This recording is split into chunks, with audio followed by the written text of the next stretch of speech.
Playing Zeus versus Storm is one of the hardest things to do.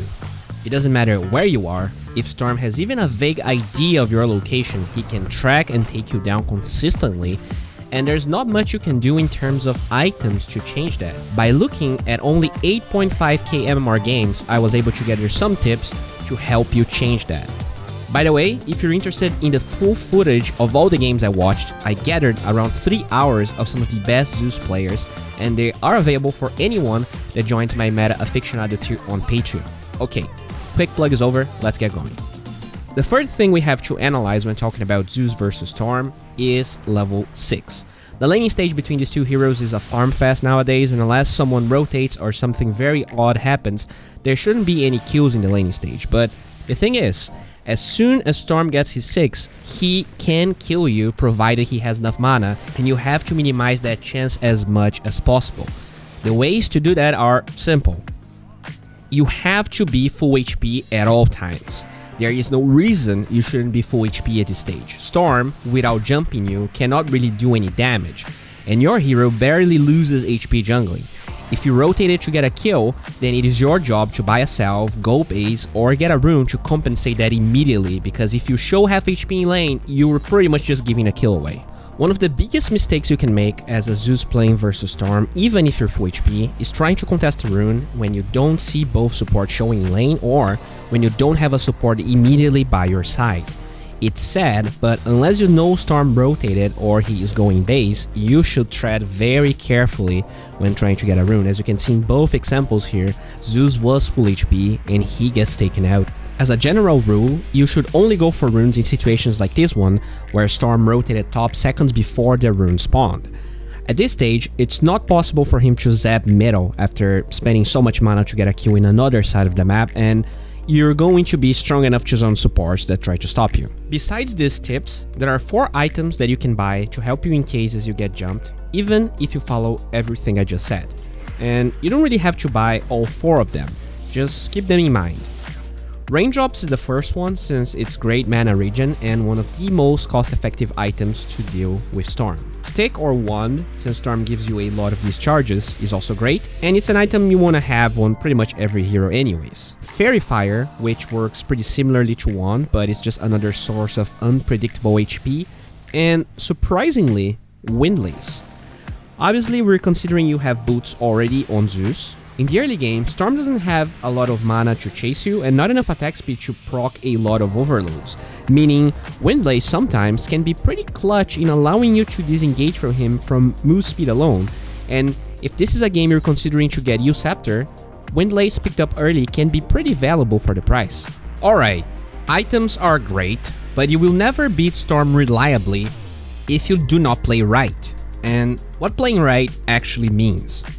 The first thing you need to understand about this matchup is you're not allowed to play proactively, and that's the main reason so many players tilt and end up losing their games.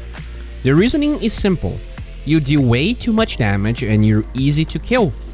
So if you initiate any conflict anywhere close to a tower, and as the game develops anywhere in the map, Storm will jump you, plain and simple. So your job is to lay low, whether that's jungling, whether that's dealing with a wave hiding. Basically, you're allowed to deal with a lane or go for a kill when 1. A ward shows Storm far away from that lane and you deal with the lane close to the tower. So even if Storm realizes you're clearing that wave, the time it takes for him to realize that you're there, then TP and then get to you is not going to be faster than you clearing the wave since you have so much AoE clear, and if somehow he manages to go on you, you're still close to a tower to make sure your team can punish the movement. And the second scenario you can do those things is when Storm TPs to get a kill on one side of the map, and then there's 2 possibilities. You can TP to abuse his lack of mana to now kill him, or kill someone else pretty far away from that area since you know you're safe. Even when you know all of that, you can still die constantly because sometimes a support might have warded a location you thought was safe, and 1 or 2 deaths very often can be enough for Storm to snowball so hard you feel powerless the whole game. In this match, Zeus gets jumped by a CK from a super unexpected angle with Storm joining the fray seconds after.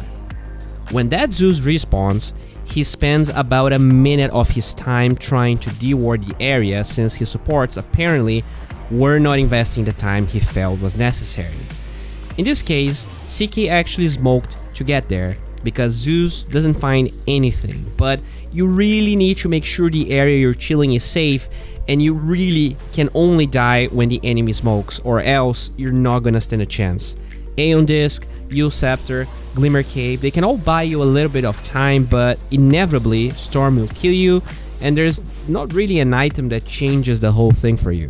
While there's no item that helps you counter the fact Storm counters you, Aetherlands was the most popular first item purchased, and the item is popular right now, I know, but it is definitely the best item to play versus Storm. Sure, you can get used to counter Orchid, but then you're playing around the possibility of Storm jumping you, and the few Zeus that were able to win games versus Storm were dodging him 100% of the time. Storm can just as easily save Electric Vortex for your U-Scepter, and you're still going to die. In fact, only one of the 6 Zeus bought U-Scepter. Aetherlands allows you to push waves closer to your towers and allies, and thus further away from Storm, and it also allows you to be more frequently in fog during fights and during sneaky pushes. Finally, we have to talk about how you dodge Storm. In a way, we touched on it briefly, but the main idea is that you farm your triangle most of the time. While you cannot farm Ancients, you can easily stack them, and because this is a high ground area, you are 95% of the time sure about being safe there, since you can easily look for wards with Lightning Bolt. It's not gonna feel good. Storm will probably outlevel you and probably outfarm you, but I guarantee you there's no other way to go around it. You have to pretty much sit there and wait for the mid or top lane to get close to your tower, and even then farm that quite conservatively, and when eventually a fight breaks out, you're gonna walk to it. You become pretty much an ult and eventually a Nimbus when you finish your Aghanim Scepter, but if you do not play patiently, you will lose the game. If you watch some of these games without paying attention, you might get to the conclusion that Zeus got carried in most of these games, and in a way you're not wrong. Playing this matchup is all about not feeding enough so that the cores that can actually show in lane and farm a little bit more can carry you, whilst you get farm here and there to contribute the best you can. And I'm not saying Glimmer Cape or U-Scepter or Aeon Disc are bad items when you are facing Storm. A lot of times, those items can be pretty good. Feel free to play however you want, but the trend that I noticed is Aetherlands being purchased first, and then you can get, Travels, Aghanim Scepter, Aeon Disc, whatever you feel is necessary for you to win. Finally, I just want to show an exception to the rule. In this game, Zeus engages with his allies super deep, even though Storm did not show for a long time. And the thing here was that Bane had Fiend's Grip ready and he was saving it for Storm, so even though Storm had a BKB, nothing could be done.